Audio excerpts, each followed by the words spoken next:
वास्तविकता वस्तुपरकता में निहित होती है। प्रश्नकर्ता: मैं एक चित्रकार हूँ और चित्र इत्यादि बनाकर अपनी आजीविका चलाता हूँ। क्या आध्यात्मिक दृष्टि से इसका कोई मूल्य या महत्व है? महाराज जी, जब तुम चित्रकारी करते हो तो क्या सोचते हो? प्रश्नकर्ता: तब बस केवल मैं और मेरी चित्रकारी, ये दो ही होते हैं। महाराज जी, तुम तब क्या कर रहे होते हो? प्रश्नकर्ता: मैं चित्रकारी कर रहा होता हूँ। महाराज जी, नहीं, तुम चित्रकारी नहीं करते। तुम चित्रकारी को होता हुआ देखते हो। तुम उसे केवल दृष्टिगत भर रखते हो। शेष सब स्वतः होता है। प्रश्नकर्ता: क्या चित्र ही अपने आप को रचता है या कोई गहरा मैं अथवा दैवी शक्ति होती है जो चित्र बनाती है?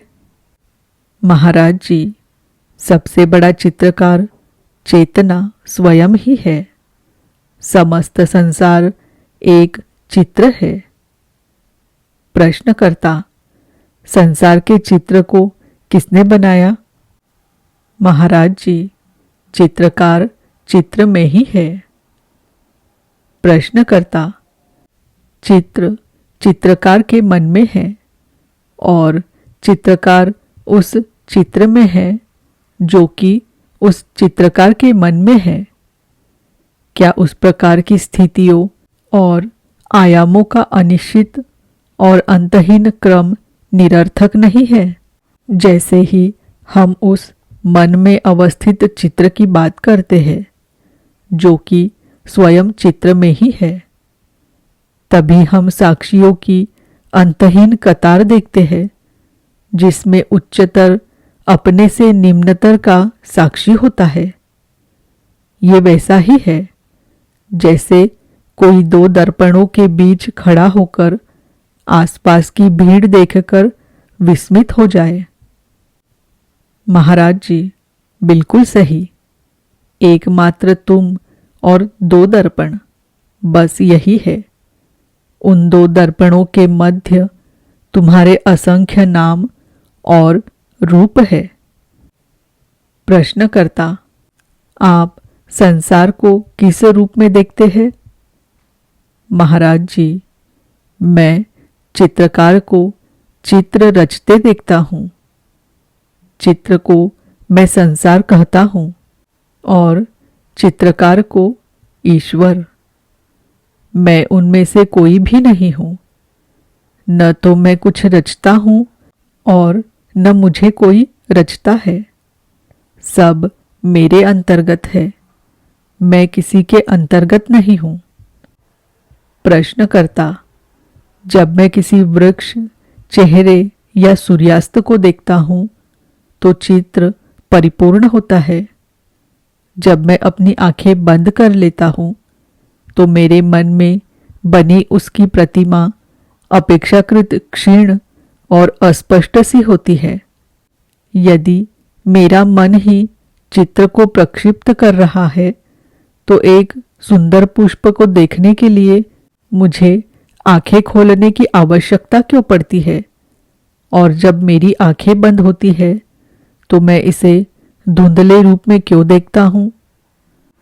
महाराज जी, क्योंकि तुम्हारे बहिर्चक्षु अंतर्चक्षुओं से अधिक योग्य है। तुम्हारा मन पूर्णतः बहिर्मुख है।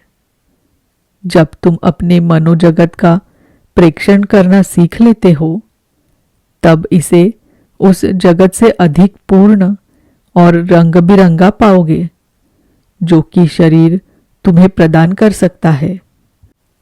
हाँ, तुम्हें कुछ प्रशिक्षण लेना होगा, पर इस विषय के विवाद की क्या आवश्यकता?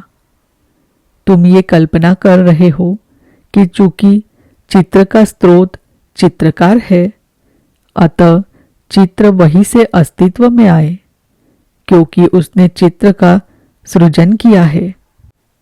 तुम सदैव उद्गम और कारणों को ढूंढते हो।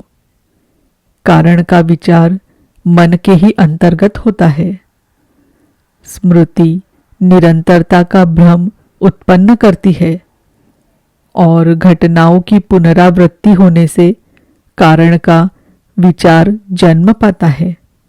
जब कुछ बातें बारंबार एक ही समय पर होती है तो हम में ये प्रवृत्ति उठती है कि उनके बीच कारणगत संबंध क्या है, इसे खोजे।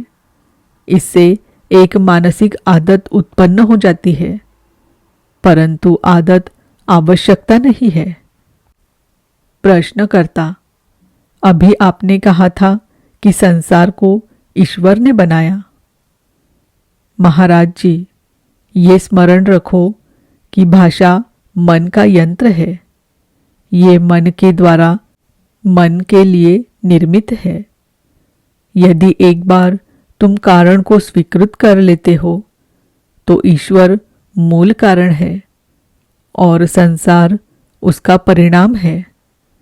वे दोनों भिन्न हैं परंतु पृथक नहीं। प्रश्नकर्ता, लोग ईश्वर के दर्शनों की चर्चा करते हैं।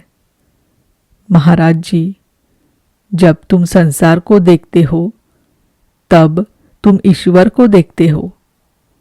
संसार से पृथक ईश्वर को नहीं देखा जाता। संसार से पृथक ईश्वर को देखने के लिए ईश्वर ही होना होता है। जिस प्रकाश में तुम संसार को, जो कि ईश्वर ही है, देखते हो, वो प्रकाश एक अत्यंत छोटी सी चिंगारी मैं हूँ होती है। अत्यंत छोटी सी प्रतीत होने पर भी जानने और प्रेम करने भांति प्रीति के प्रत्येक कृत्य में प्रथम और अंतिम होती है।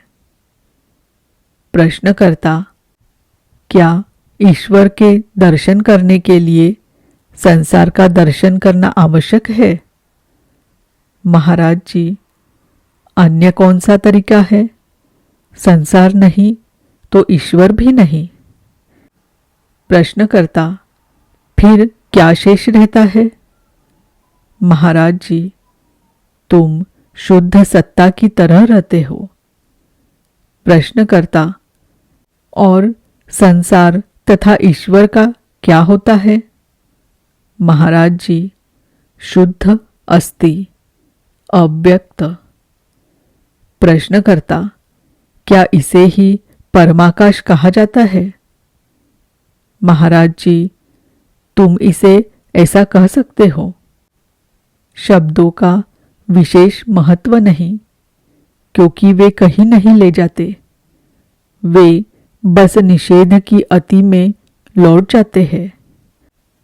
प्रश्नकर्ता, मैं संसार को ईश्वर के रूप में किस प्रकार देख सकता हूँ? संसार को ईश्वर के रूप में देखने का क्या तात्पर्य है? महाराज जी, ये अंधेरे कमरे में प्रवेश करने की तरह है। तुम कुछ नहीं देख पाते हो। तुम वस्तुओं को छू सकते हो पर देखते नहीं। न रंग न उनकी रूपरेखा। खिड़की खुलती है और कमरे में प्रकाश भर जाता है।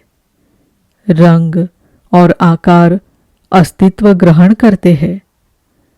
खिड़की प्रकाश प्रदान करती है, परंतु वो प्रकाश का मूल स्रोत नहीं होती। स्रोत सूर्य है। इसी प्रकार पदार्थ अंधेरे कमरे सा, चेतना खिड़की की तरह संवेदनाओं और इंद्रिय ज्ञान से पदार्थ को ओतप्रोत कर देती है। और सूर्य महत्तम पदार्थ और प्रकाश दोनों का मूल स्रोत है। खिड़की खुली हो अथवा बंद, सूर्य सदैव प्रकाशित रहता है। अंतर केवल कमरे की स्थिति में आता है, सूर्य की स्थिति में नहीं। परंतु ये सब भी उस अत्यंत छोटी सी वस्तु मैं हूँ की तुलना में गौण है। मैं हूं के अभाव में कुछ भी नहीं होता। समस्त ज्ञान मैं हूं का ही होता है। इस मैं हूं के बारे में मिथ्या धारणाएं बंधन की ओर ले जाती है और सम्यक ज्ञान मुक्ति और सुख की ओर।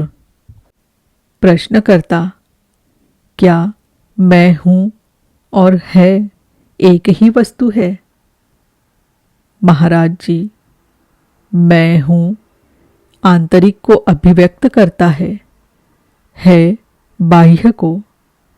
दोनों ही होने की भावना पर आधारित है। प्रश्नकर्ता, क्या ये अस्तित्व के अनुभव के ही समान है? महाराज जी, अस्तित्व रखने का अर्थ है कुछ होना, कोई वस्तु, भाव, विचार, धारणा आदि। समस्त अस्तित्व विशेष कुछ होना है, पर केवल होना, शुद्ध होना मात्र वैश्विक होता है। इस रूप में कि प्रत्येक वस्तु या जीव अन्य प्रत्येक से सामंजस्य पूर्ण होती है।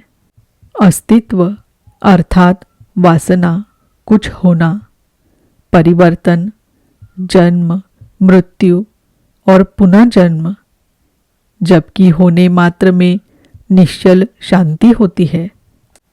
प्रश्नकर्ता, यदि संसार को मैं ही रचता हूं तो इसे मैंने इतना खराब क्यों बनाया?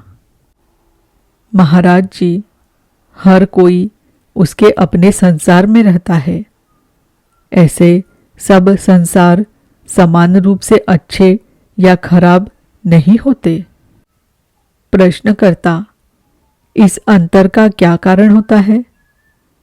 महाराज जी, जो मन संसार को प्रक्षेपित करता है वही उसमें अपने ही तरीके से विविध रंग भी भरता है। जब तुम किसी मनुष्य से मिलते हो तब वो एक अपरिचित होता है। जब तुम उससे विवाह कर लेते हो तो वो तुम्हारा आत्मीय हो जाता है। जब तुम परस्पर झगड़ते हो तो वो शत्रु बन जाता है। ये तुम्हारे मन की प्रवृत्ति है जो तय करती है कि वो तुम्हारे लिए क्या है। प्रश्नकर्ता, मुझे ये बात समझ में आ गई कि मेरा संसार आत्मपरक है। क्या इसीलिए ये भ्रमपूर्ण भी है? महाराज जी, हाँ, जब तक और जितना अधिक आत्मपरक तुम्हारा संसार है तब तक उतना ही अधिक भ्रमपूर्ण भी होता है। वास्तविकता वस्तुपरक होने में अवस्थित है। प्रश्नकर्ता, वस्तुपरक होने का क्या अर्थ है? आपने कहा कि संसार आत्मपरक है और अब आप वस्तुपरकता की बात कर रहे हैं। क्या प्रत्येक वस्तु आत्मपरक नहीं है? महाराज जी, प्रत्येक वस्तु अवश्य आत्मपरक होती है, परंतु वास्तविक सदवस्तु वस्तुपरक है। प्रश्नकर्ता, किस अर्थ में? महाराज जी, ये स्मृतियों और आशाओं, इच्छाओं और भयों, प्रिय और अप्रिय पर आश्रित नहीं होती। सब जैसा है वैसा ही देखा जाता है। प्रश्नकर्ता, क्या यही वो वस्तु है जिसे आप तुरीय चतुर्थ अवस्था कहते हैं? महाराज जी, तुम जैसा उचित समझो कह सकते हो। ये ठोस, एकसार, परिवर्तन रहित, आदि रहित और अंत रहित, नित नूतन और सर्वदा अभिनव होती है। प्रश्नकर्ता, इस तक पहुँचने का क्या उपाय है? महाराज जी, कामना शून्यता तथा भय रहितता तुम्हें वहां पहुंचाएंगे।